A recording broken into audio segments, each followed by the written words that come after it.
Yep, returning to a format that everybody has been playing for 4 months now, and that I have left 2 times, was probably not the best idea. So we are now in the bottom game. I've only gone 0-3 in a Swiss draft once in like 100 drafts. Um, and that was in M13 playing Black White Exalted, and I don't know what was wrong with that deck. I just lost every match, so that scared me from playing that deck.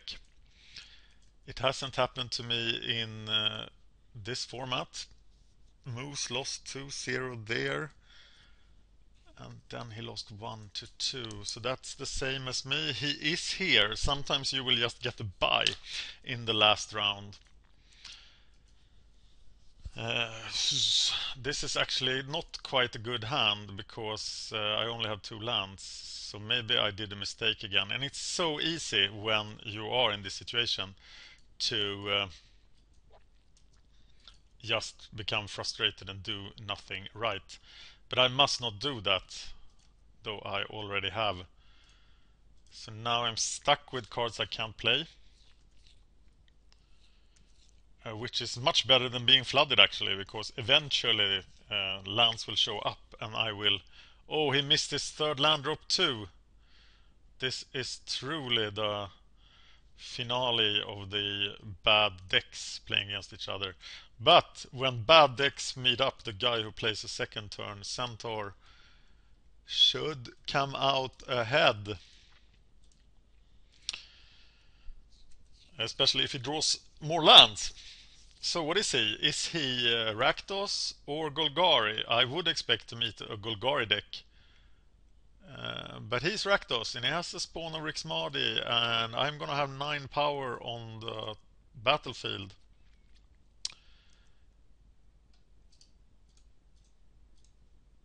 Though I would have expected something in the Rakdos deck that could be played for 2 black. But this is truly a match for the poor decks. Oh, that is just sad. Okay. Uh, he missed his third land drop. I have. I don't think I have anything in my sideboard that warrants inclusion here. Um, I'm just gonna stay as is. Yep. And hope for the best. Will I redeem myself and actually win a booster so I can have 4 Return to Ravnica boosters that I save for Dragon's Maze? Because Return of Ravnica boosters are now worth 3 points something. Very little, and they will be worth 4 or more at some point in the future. So I'm just holding on to them. This is, of course, a mulligan. This is very, very close to a mulligan. Though when I draw 1 land I will be able to play 2 of my cards, so I am keeping this. He is happily keeping, so Rakdos deck tends to run over decks that stumble. He seems to have his mana and I draw lands, so maybe I'm not out of this. Now I just need something to go with my rootborn defenses. Yeah, and you see here how bad my curve is.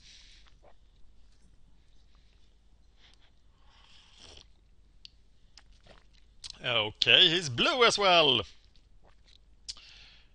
So he is Rakdos Iset.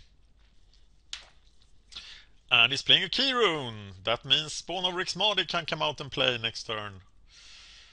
And I don't have a way to deal with that except rootborn defenses, which is a pretty good way.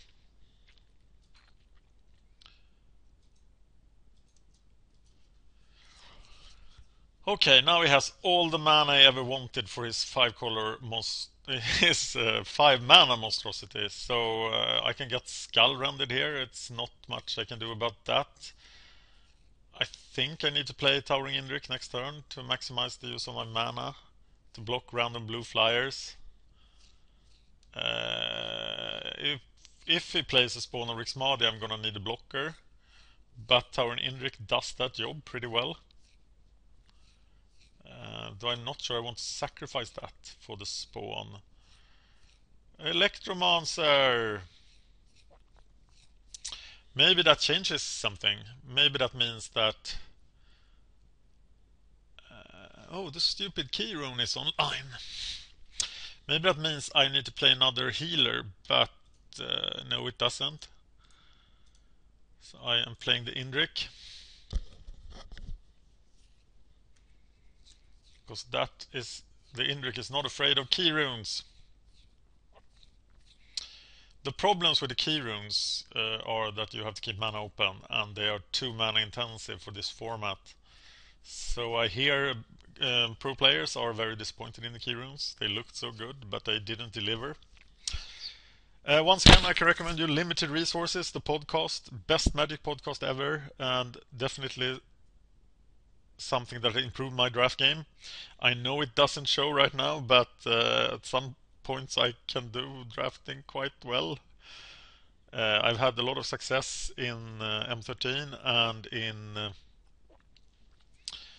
in the old formats, in Ursa Saga, Mercadian Masks, Masters Edition, etc. Alright.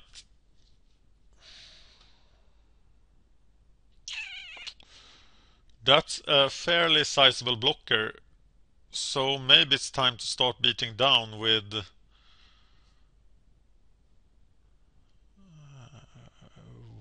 the Vassal Soul then.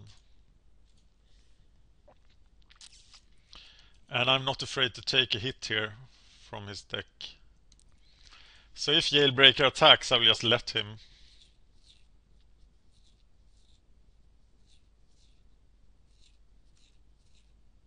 And draw 1 mana more would be nice, because my deck everything costs 3, so I can cast 2 cards.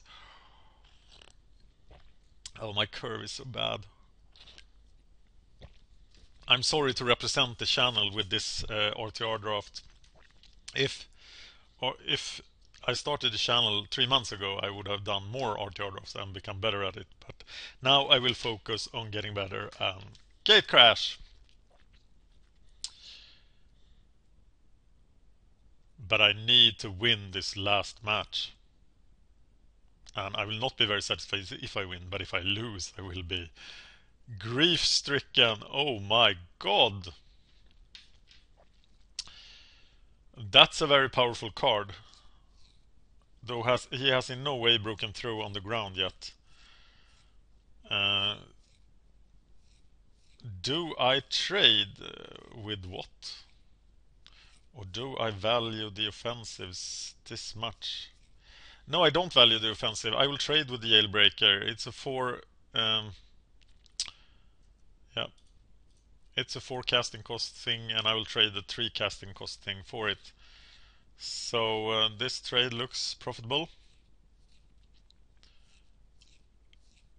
And I don't know what he's gonna kill. He should kill the Vassal Soul, I think. But I don't think he's very intent on clogging up the ground. He kills the Vassal Soul.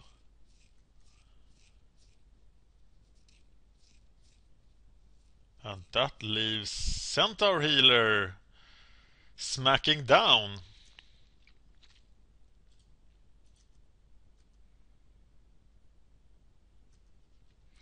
Which is just very nice. And I feel like I have a mana shortage despite the fact that I have 5 mana. So having everything cost 3 in your deck is not the best thing.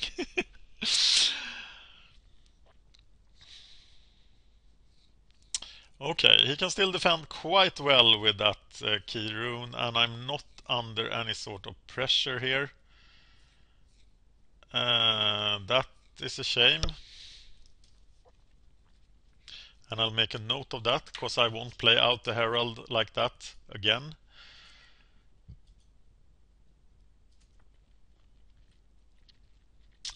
That's interesting.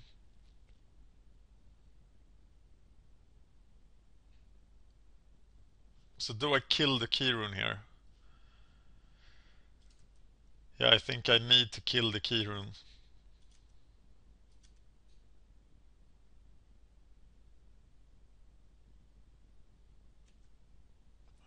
Wait for it.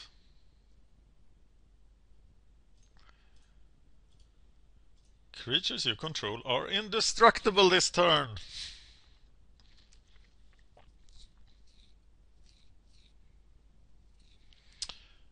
Awesome.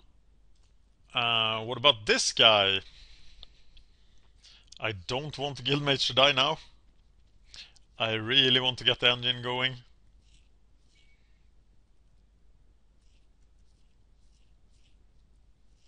And it looks like I may succeed in that.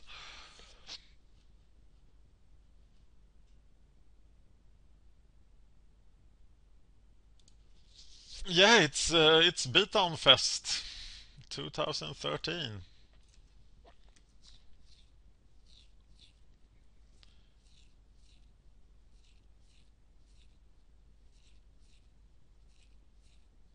So, does he block with Electromancer? No, he doesn't. And I'm just gonna take any beating from the Perilous Shadow and just go ahead and fill the floor with centaurs. It's centaur time. Another static catter would hurt me a lot, and I am quite scared about his 2 cards in hand.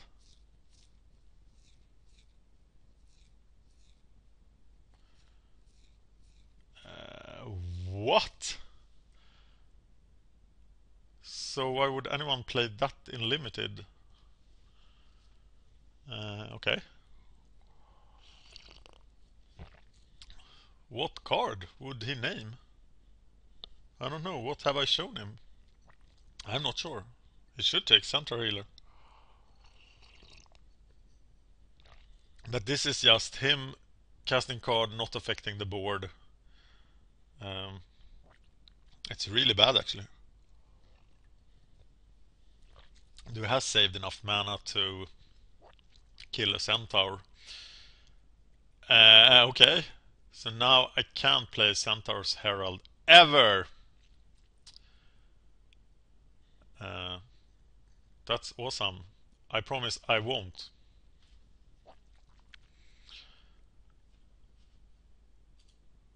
But I can still make Centaurs. Happily. Happy Centaurs. Sorry, I'm getting carried away. I will attack next time, but I will not attack this time. God said, go ahead, be fruitful and populate.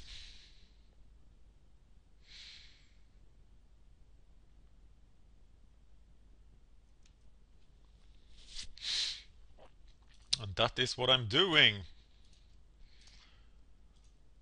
Populating. And it's time to attack, right?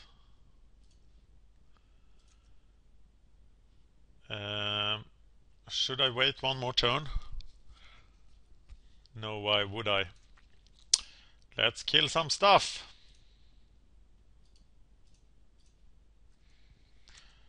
Go ahead, my centaurs, make me proud.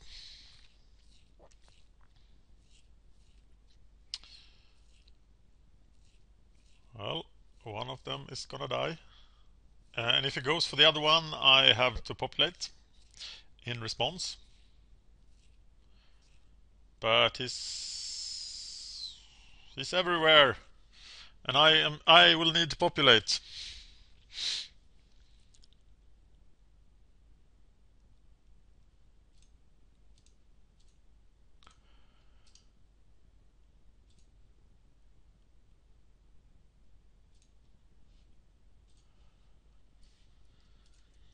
Yes.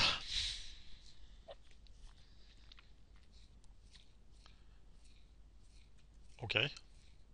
Why would you blast that centaur and not the one that was blocked by the Electromancer? Or did he do it correctly? I wasn't paying attention. That's pretty bad. But I think I'm winning this game. And 23-5. Yes! And I won the match. And I did not have to suffer the indignity of going 0-3. Thank you for watching. It was my worst draft ever. But I think it's important to actually make videos that reflect my true play skill and not try to give a better picture of myself. I want to show you what I'm doing wrong so you can tell me, because I want to improve. I want to become a better Magic player. And the only way to become, there are many ways to become a better Magic player, but one of the necessary ways is to admit the things you're doing wrong and to improve them and stop doing them wrong. So please tell me what I did wrong in this draft so I can improve. Thank you for watching Magic Gathering Strat.